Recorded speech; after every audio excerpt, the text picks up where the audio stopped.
my channel. I am Olivia from Making It Millennial, and today we are going to be doing our weekly breakdown for our paycheck during the month of May.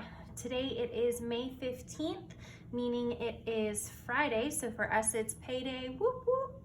My husband gets paid every week on Friday, so we typically get around 4 paychecks for him, and I am still currently getting 2 paychecks per month, one on the 15th and one on the last day of the month. So today it happened that we both got paid today, which is excellent, but our paycheck is going to be a little bit higher than normal just because it's 2 combined. So today, for our weekly breakdown, what I'll be doing is I will be taking what is currently in our checking account, our savings account, the balance on each of our credit cards. So between the 2 of us, we only have 3 credit cards. I will add our paychecks from today, and then we will go through what we want everything to look like at the end of the month, how close we are to hitting our monthly expenses, how much cash we're going to pull out for this week. And then down here I have money still to come. So we have 3 more paychecks this month coming. So one for next Friday, one for the Friday following, and then one for, I believe the 31st is on a Sunday, so that one would be mine. So the $650 right here is a low estimate of what our paycheck should be each. So if you watch my beginning a budget video, which was my first video, which I will link somewhere up here and down in the description, you will see that I budget high and I guesstimate low for what we will be bringing in. So my monthly expenses is a little bit higher because I'm budgeting on the high side, and then with this $650, I always want to make sure that I'm expecting less. That way, if it's more, it's a pleasant surprise. But if I budget higher and I am getting less, then I'm not trying to scrounge up a little bit extra money.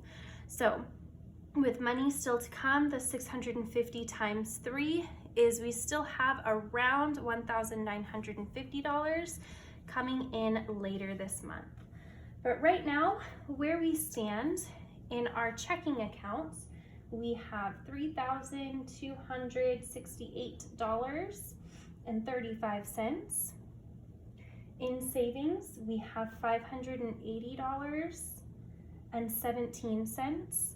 And this savings account is just our digital account. So it is what we have with the bank. It does not include any of our cash envelopes, which we will discuss when we talk about the cash that I'm going to pull out for this week. Our balances on each of the credit cards.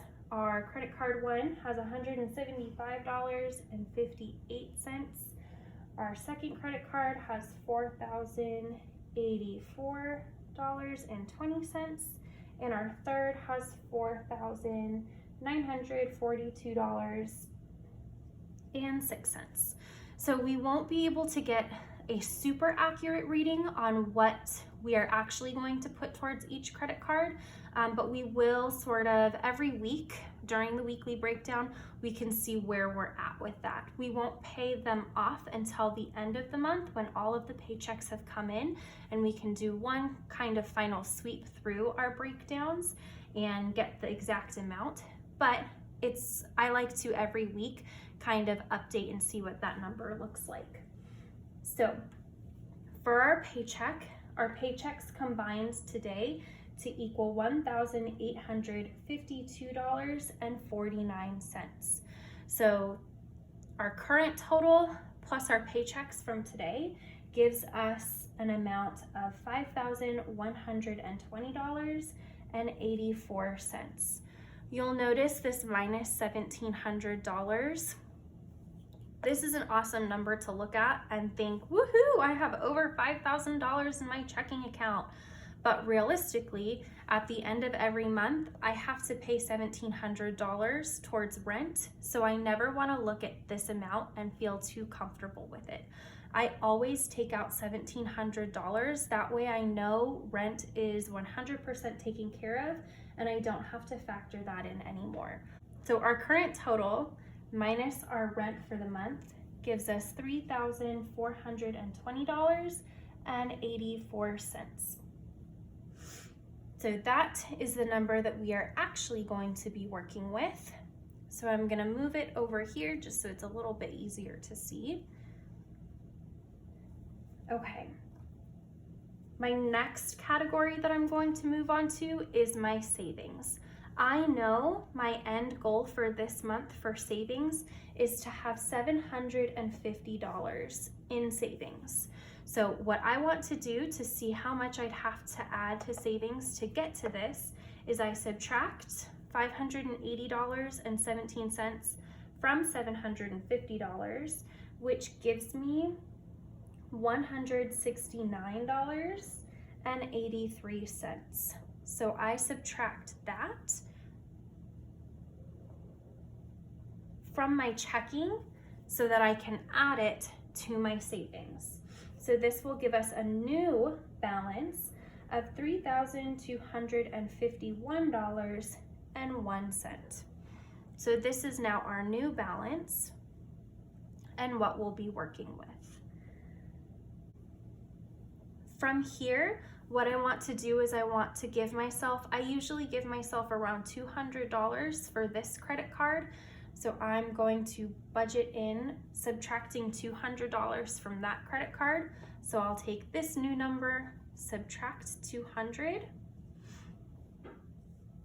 which gives me $3,051.01. And this credit card is now taken care of and completely paid off. I don't have to think about it anymore. I don't have to think about savings anymore, and I don't have to think about rent anymore, which is fantastic.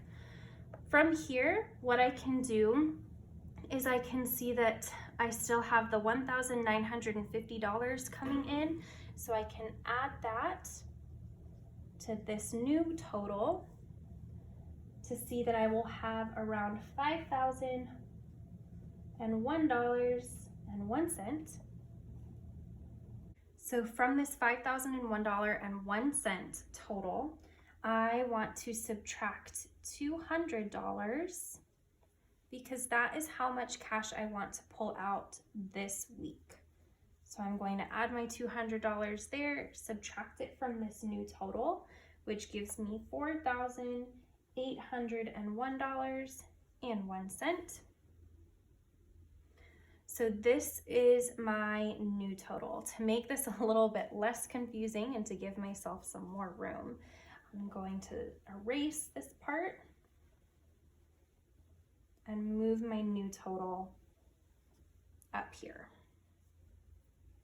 So my $4,801.01. So in checking at the end of every month, I want to make sure I have at least $1,000 in there. That's just enough wiggle room to account for bills that come up, to pay for some groceries, and just things like that that might come up along the way. I want to make sure I have at least $1,000 in checking. So to get to that, I just subtract $3,801.01. That gets me to my $1,000.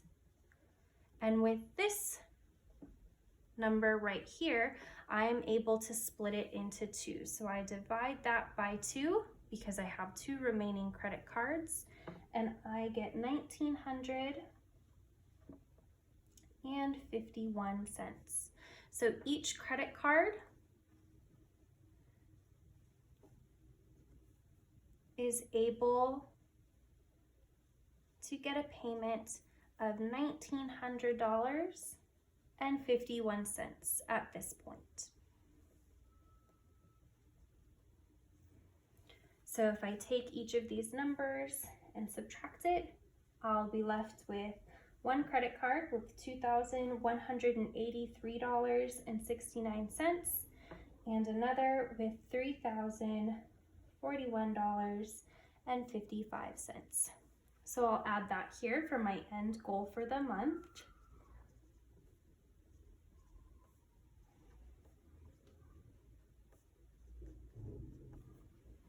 And that is how I break down my week. So these numbers obviously might fluctuate. It depends. I do know that tomorrow, Saturday, we will be going to either Home Depot or Lowe's to fix up some things around the apartment. So there might be a little bit more added onto one credit card. We might be able to take out a little bit less at one thing. So this is why I do it weekly, to make sure that I'm always caught up with where we are on our finances. That way nothing is a big surprise at the end of the month. So that is my weekly breakdown of our budget after a payday. I hope you guys enjoyed and this was helpful for you. If it was, let me know in the comments below what you enjoyed, and I will see you in my next video, which will be showing what we do with this $200 cash for our envelopes. See you guys next time. Bye.